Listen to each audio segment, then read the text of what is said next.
Hi friends, शाही पाठशाला YouTube channel पर आप सभी का बहुत बहुत स्वागत है। पिछले 2 सेट्स आप देख चुके हैं। मैं उम्मीद करता हूं कि दोनों ही सेट्स आपको पसंद आए होंगे, क्योंकि जो सेट मैं यहां पर आपको उपलब्ध करवा रहा हूं, यह सेट काफ़ी मेहनत करके तैयार किया गया है। यह सेट यदि आप पहले से दरोगा के एग्ज़ाम आप दे रहे होंगे, दिए होंगे, तो निश्चित रूप से आपको प्रश्न देखकर ऐसा लगता होगा कि ऐसा ही सेट, ऐसे ही प्रश्नों का संग्रह दरोगा की परीक्षा में होता है। तो निश्चित रूप से आगे भी इसी क्वालिटी को, इसी गुणवत्ता को मैं मेंटेन करने का कोशिश करूंगा। बने रहिए शाही पाठशाला के साथ। और अभी भी यदि आप हमारे शाही पाठशाला चैनल को सब्सक्राइब नहीं किया तो सब्सक्राइब कर लीजिए और अपनी प्रतिक्रिया, सकारात्मक अथवा जो कुछ कमियां हैं उससे रिलेटेड प्रतिक्रिया ज़रूर दिया करें, क्योंकि आपका फीडबैक हमारे लिए काफ़ी महत्वपूर्ण होता है। और यदि हमारा यह चैनल पसंद आ रहा हो, हमारा यह सेट पसंद आ रहा हो, तो निश्चित रूप से इस वीडियो को शेयर भी किया कीजिए, वीडियो को लाइक कर दिया कीजिए। आपके लाइक करने से, आपके शेयर करने से हमें मोटिवेशन मिलता है और हमें भी ऊर्जा मिलती है। चूँकि मैं मेहनत करता हूँ तो आप थोड़ी हमारी मेहनत की सराहना क्या कीजिए, आगे भी हमारे काम में गुणवत्ता वृद्धि होती रहेगी।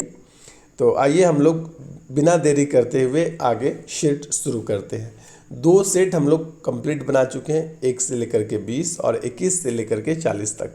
आज 41 से लेकर के 60 तक बनाएंगे और जब हमारा 100 प्रश्न पूरे हो जाएंगे तो उसके बाद हमारा 50-50 प्रश्न के सेट्स जो है वो आने लगेगा। तो 100 पूरा होने तक 20-20 प्रश्नों के सेट हम लोग बनाएंगे। और जिन भाइयों ने भी हमें कमेंट किया था कि सर 100 के सेट को लेकर के वीडियो बनाइए, तो निश्चित रूप से आगे 100 के सेट का भी वीडियो आएगा। सब्र कीजिए, निश्चित रूप से आपकी इच्छा की पूर्ति की जाएगी। हमारी भी इच्छा है कि 100 प्रश्न के सेट लेकर आऊँ, क्योंकि प्रारंभिक शुरुआती दौर में मैं वीडियो बना रहा हूँ दरोगा को लेकर के, इसलिए बहुत बड़ा, बहुत लेंदी बनाने का इच्छा नहीं है। आगे निश्चित रूप से रहेगा, बने रहिए। और आइए शुरू करते हैं। पहला यानी 41 नंबर है, विषुवतीय वर्षा वन को ब्राज़ील में किस नाम से जाना जाता है? विषुवतीय वर्षा वन को ब्राज़ील में किस नाम से जाना जाता है? 4 विकल्प है आपके पास, पंपास, बी सेल्वास, सी प्रेयरी और डी पर्णपाती वन। तो यहाँ पर सही हो जाएगा आपका विकल्प बी यानी सेल्वास। विषुवतीय वर्षा वन को ब्राज़ील में सेल्वास के नाम से जाना जाता है। ठीक है, सेल्वास के नाम से जाना जाता है। उसके बाद 42 नंबर प्रश्न है, कहता निम्नलिखित में से सही सुमेलित नहीं है। यानी नीचे जो दिया गया है इसमें से चारों में से एक जो है वह सही सुमेलित नहीं है। जो सही सुमेलित नहीं है वो आपका उत्तर हो जाएगा, उसको खोज कर निकालना है। पहला कह रहा है कि दीवाने खैरात, तो फिरोज शाह के द्वारा। उसके बाद दीवाने अर्ज, बलबन द्वारा। और उसके बाद है दीवाने अमीर कोही, मोहम्मद बिन तुगलक के द्वारा। और विकल्प डी है हम्स ए कल्ब, ये है बहलोल लोदी। तो यहाँ पर आपका सही जवाब हो जाएगा विकल्प डी, हम्स ए कल्ब जो है ये बहलोल लोदी की नहीं है, उसके समय में ये नहीं लागू किया गया था। तो दीवाने खैरात फिरोज शाह के समय में ये सही जवाब है।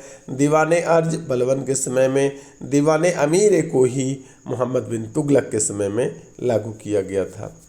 तो यहाँ पर सही जवाब हो जाएगा विकल्प डी, ये सुमेलित नहीं है।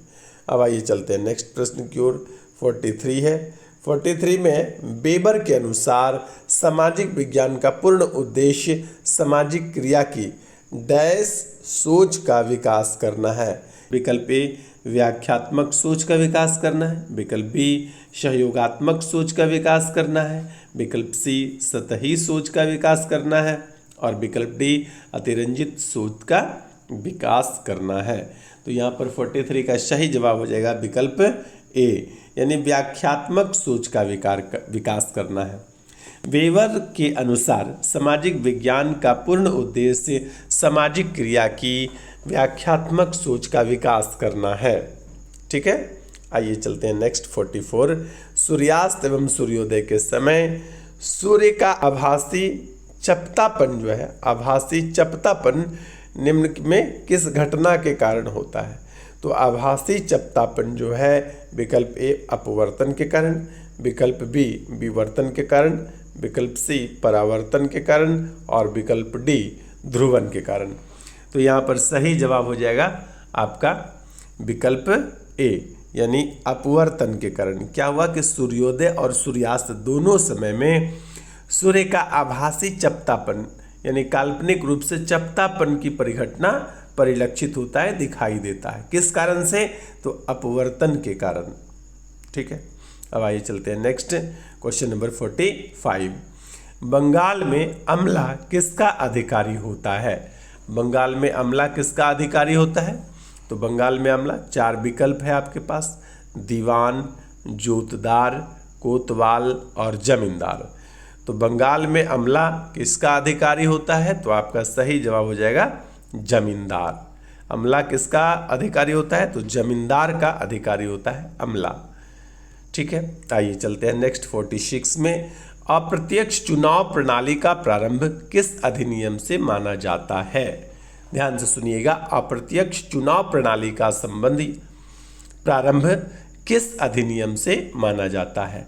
विकल्प ए 1831 का चार्टर अधिनियम, विकल्प बी 1833 का चार्टर अधिनियम, विकल्प सी 1853 का चार्टर अधिनियम और विकल्प डी 1892 का भारत परिषद अधिनियम। तो यहाँ पर सही जवाब हो जाएगा विकल्प डी 1892 का भारत परिषद अधिनियम। ठीक है, अप्रत्यक्ष चुनाव प्रणाली का प्रारंभ जो है किस अधिनियम से माना जाता है? तो 1892 का भारत परिषद अधिनियम से माना जाता है। आइए नेक्स्ट 47 है। भारत के नियंत्रक एवं महालेखा परीक्षक को उसके पद से हटाने की प्रक्रिया नियम किसके समान है? यानी भारत का जो नियंत्रक और महालेखा परीक्षक है, इसको हटाने का जो प्रक्रिया है वह विकल्प में से किसके समान है? विकल्प ए राज्य का महाधिवक्ता, विकल्प बी उच्चतम न्यायालय के न्यायाधीश, विकल्प सी भारत के महान्यायवादी और विकल्प डी लोकसभा अध्यक्ष। तो आपका सही जवाब यहाँ पर हो जाता है विकल्प बी उच्चतम न्यायालय के न्यायाधीश की तरह। ठीक है, नियंत्रक एवं महालेखा परीक्षक को उच्चतम न्यायालय के न्यायाधीश की तरह जो है हटाने की प्रक्रिया का वर्णन है। आइए उसके बाद नेक्स्ट 48 है। कौन सी गैस कैल्शियम ऑक्साइड के साथ तो अभिक्रिया करती है परंतु सोडियम कार्बोनेट के साथ अभिक्रिया नहीं करती है? विकल्प ए कार्बन डाइऑक्साइड है, विकल्प बी क्लोरीन है, विकल्प सी नाइट्रोजन है और विकल्प डी ऑक्सीजन है। तो कौन सा गैस हो जाएगा? तो ये आपका सही जवाब हो जाएगा विकल्प बी क्लोरीन। क्लोरीन के साथ क्या है? कैल्शियम ऑक्साइड अभिक्रिया करती है परंतु क्लोरीन के साथ अभिक्रिया नहीं करता है। ठीक है, अब आइए नेक्स्ट है 49। फ्लोएम में सहचर कोशिकाएं किस में पाई जाती है? फ्लोएम में सहचर कोशिकाएं किस में पाई जाती है? विकल्प ए अनावृत बीजी, विकल्प बी ब्रायोफाइटा, विकल्प सी टेरिडोफाइटा, विकल्प डी आवृत बीजी। तो यहाँ पर सही जवाब हो जाएगा आपका विकल्प डी आवृत बीजी। फ्लोएम में सहचर कोशिकाएं आवृत बीजी में पाया जाता है। ठीक है, किस में पाया जाता है? तो आवृत बीजी में सहचर कोशिकाएं पाई जाती है। अब आइए चलते हैं 50 नंबर प्रश्न पर। अत्यधिक किण्वन से आप क्या समझते हैं? अत्यधिक किण्वन से आप क्या समझते हैं? विकल्प ए वायु में COD कम करने की पद्धति है, विकल्प बी अवशिष्ट जल में ईंधन के रूप में हाइड्रोजन उत्पन्न करने की पद्धति है, विकल्प सी कार्बनिक अवशिष्ट से मीथेन उत्पन्न करने की पद्धति है, विकल्प डी न्यूक्लियर अवशिष्ट का निस्तारण करने की पद्धति है। तो यहाँ पर सही जवाब हो जाएगा विकल्प बी। अत्यधिक किण्वन से आप क्या समझते हैं? तो अवशिष्ट जल में ईंधन के रूप में हाइड्रोजन उत्पन्न करने की एक पद्धति है अत्यधिक किण्वन। ठीक है, आइए नेक्स्ट 51 पर चलते हैं। निम्नलिखित में से कौन सी वस्तु हड़प्पा स्थल से प्राप्त नहीं हुआ है? तो तांबे एवं इक्का की गाड़ी हड़प्पा से प्राप्त हुआ है, कब्रिस्तान R37 जो है यह भी प्राप्त हुआ है, सूती कपड़ा ये प्राप्त नहीं हुआ है और उर्वरता की देवी ये भी हुआ है। तो यहाँ पर सही जवाब हो जाएगा आपका विकल्प सी। पूछा था कि कौन प्राप्त नहीं हुआ है, तो सूती कपड़ा प्राप्त नहीं हुआ है, तो ये हो गया आपका उत्तर। उसके बाद नेक्स्ट है 52, निम्नलिखित में से किस दिन अंतर्राष्ट्रीय योग दिवस के रूप में मनाया जाता है? 21 जून, 11 मई, 11 जुलाई और 21 जुलाई। तो यहाँ पर सही जवाब हो जाएगा 21 जून। निम्नलिखित में से किस दिन अंतर्राष्ट्रीय योग दिवस मनाते हैं? 21 जून को अंतर्राष्ट्रीय योग दिवस के रूप में मनाया जाता है। नेक्स्ट 53 है, मांग में परिवर्तन के निम्नलिखित में से कौन से कारण है? मांग में परिवर्तन का क्या कारण है? तो विकल्प ए है उपभोक्ता की आय में परिवर्तन, विकल्प बी है संबंधित वस्तुओं की मांग में परिवर्तन, विकल्प सी है जनसंख्या वृद्धि और विकल्प डी है सभी। तो यहाँ पर सही जवाब हो जाता है सभी, यानी मांग में परिवर्तन के कई कारण है, उसमें से 3 कारण आपको यहाँ पर दिया हुआ है, सभी सही है। ठीक है, उसके बाद आइए चलते हैं नेक्स्ट क्वेश्चन 54 में। 54 कहता है निम्नलिखित में से कौन सी मुद्रा इजराइल की है? तो इजराइल की मुद्रा कौन सा है? शेकेल, बी है दिनार, सी है रियाल और डी है पेशो। ठीक है, इजराइल की मुद्रा कौन सी हो जाएगी? तो इजराइल की मुद्रा हो जाएगी शेकेल। इजराइल की मुद्रा क्या हो जाएगी? शेकेल। विकल्प ए यहाँ पर सही जवाब है। उसके बाद है नेक्स्ट 55, मेंडल ने मटर पर किए गए अपने प्रयासों के लिए निम्नलिखित में से कौन से लक्षण का चयन नहीं किया था? किस लक्षण का चयन मेंडल ने नहीं किया था? तो इसका सही जवाब हो जाएगा आपका 55 का सी, यानी कि फूल की आकृति का उन्होंने चयन नहीं किया था। ठीक है, आइए अब नेक्स्ट क्या कहना है 56, तिलैया परियोजना किस नदी पर स्थित है? सतलज नदी, बराकर नदी, गोदावरी नदी और चंबल नदी। तो यहाँ पर सही जवाब हो जाएगा बराकर नदी। तिलैया परियोजना किस नदी पर बना हुआ है? तो बराकर नदी पर है, झारखंड राज्य के धनबाद जिले में शायद पड़ता है ये।